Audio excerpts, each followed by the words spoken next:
Hello friends, જય શ્રી કૃષ્ણ. મારા કિચનમાં તમારું સ્વાગત છે.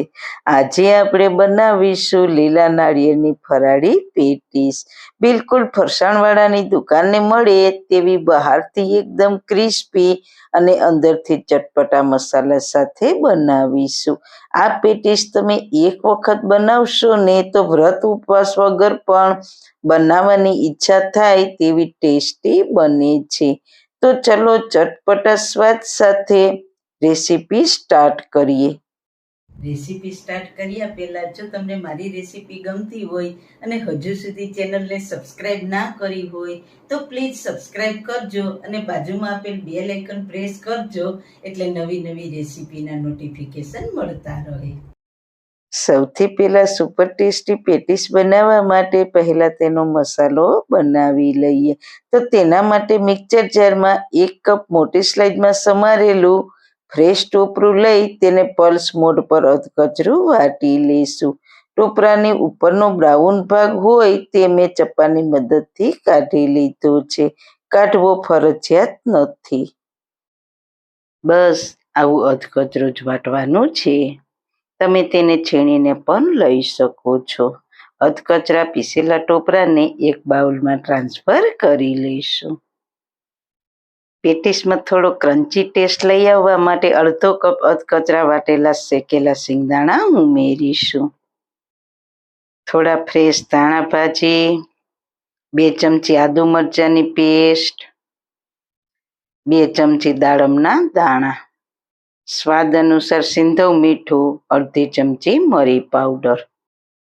પેટીસમાં ખાટો મીઠો સ્વાદ લઈ આવવા માટે 1 ચમચી ખાંડ, 1 ચમચી આમચૂર પાવડર અને પેટીસને રીચ ફ્લેવર આપવા માટે 2 ચમચી કિસમિસ અને 2 ચમચી કાજુના ટુકડા ઉમેરીને બધી જ સામગ્રીને સારી રીતના મિક્સ કરી દઈએ.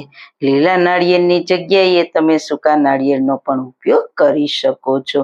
જો તમે સૂકા નાળિયેરનો ઉપયોગ કરો તો તેમાં 1 બાફેલું બટાકું મેશ કરીને ઉમેરજો, એટલે તેમાં સરસ બાઇડિંગ આવશે. મિશ્રણ તૈયાર થાય એટલે તેમાંથી નાની સાઈઝના રાઉન્ડ શેપમાં ગોળા વાળી લઈશું. ગોળાની સાઈઝ નાની રાખવી, કારણ કે ઉપર બટાકાનું પડ આવશે એટલે પેટીસ મોટી જ તૈયાર થશે. આ રીતના બધા જ ગોળા તૈયાર કરી લઈશું.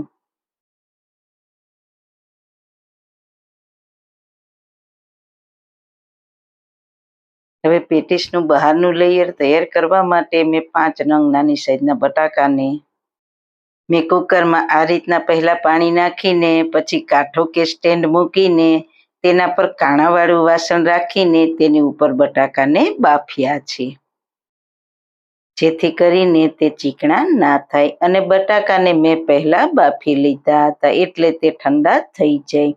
તો આ રીતના બધા જ બટાકાને મોટા છીણવાળી ખમણીથી છીણી લઈશું.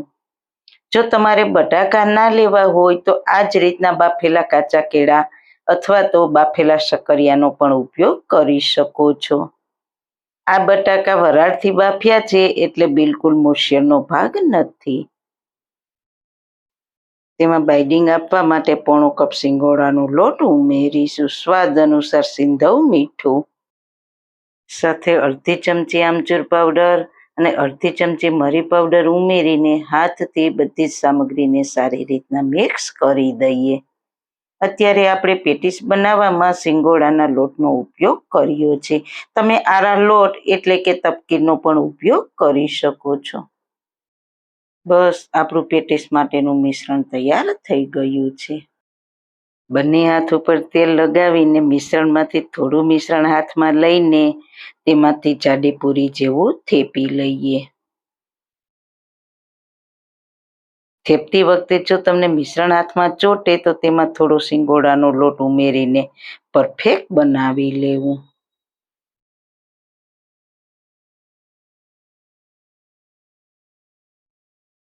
આ રીતના પૂરી જેવો શેપ આપીને આપણે જે મસાલાનો ગોળો તૈયાર કર્યો છે તેને વચ્ચે મૂકીને તેને બધી જ બાજુથી સારી રીતના સીલ કરી દઈએ.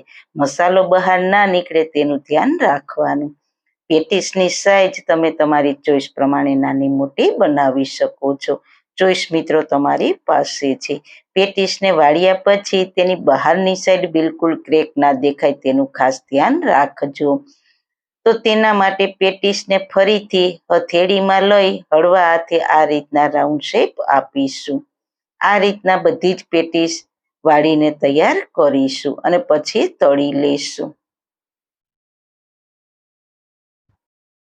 તેને તળવા માટે મેં પહેલા તેલ ગરમ મૂકી દીધું હતું. તેલ મધ્યમ ગરમ થાય એટલે તેમાં પેટીસને તળી લઈશું. ગેસની ફ્લેમ સ્લો ટુ મીડિયમ રાખીશું. કોઈ પણ ફરાળી વાનગી બનાવતી વખતે સિંગ તેલ, સનફ્લાવર તેલ અથવા દેશી ઘીનો જ ઉપયોગ કરવો જોઈએ. નીચેની બાજુ પેટીસ થોડી ક્રિસ્પી થાય ત્યાં સુધી તેના ઉપર ચમચી વડે થોડું થોડું તેલ રેડતા જઈશું, જેથી કરીને બધી જ બાજુ એકદમ સરસ એક સરખા કલરની તૈયાર થાય અને અંદરથી પણ બિલકુલ કાચી ના રહે.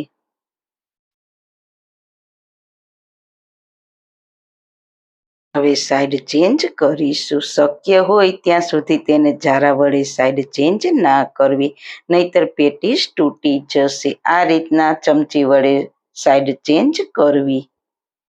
બસ આમ થોડી થોડી વારે ચમચી વડે સાઈડ ચેન્જ કરતા જવું અને ફેરવતા રહેવું. બધી જ બાજુ પેટીસ સરસ ગોલ્ડન બ્રાઉન થઈ ગઈ છે, તો તેને જારામાં લઈ લઈએ એટલે વધારાનું તેલ નીતરી જશે. હવે પ્લેટમાં લઈ લઈશું. આ રીતના બધી જ પેટીસને તળી લઈશું. તેલને વધારે ગરમ નથી કરવાનું. જો વધારે તેલ ગરમ હશે તો બહારથી તે તરત જ લાલ થઈ જશે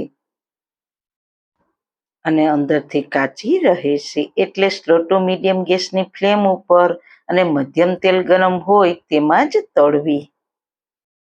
તો જોતા જ ખાવાનું મન થઈ જાય તેવી બહારથી ક્રિસ્પી અને અંદરથી સોફ્ટ લીલા નાળિયેરની પેટીસ તૈયાર થઈ ગઈ છે. તો તેને દહીં અને ચટણી સાથે સર્વ કરીશું. હવે અધિક માસ અને શ્રાવણ માસ આવી રહ્યો છે, તો જરૂર એક વખત ટ્રાય કરજો. અને મારી રેસીપી તમને પસંદ આવી હોય તો ફેમિલી ફ્રેન્ડ્સને જરૂર શેર કરજો અને મારી ચેનલને સબસ્ક્રાઈબ કરજો. ફરી મળીશું નવી રેસીપી સાથે. જય શ્રી કૃષ્ણ.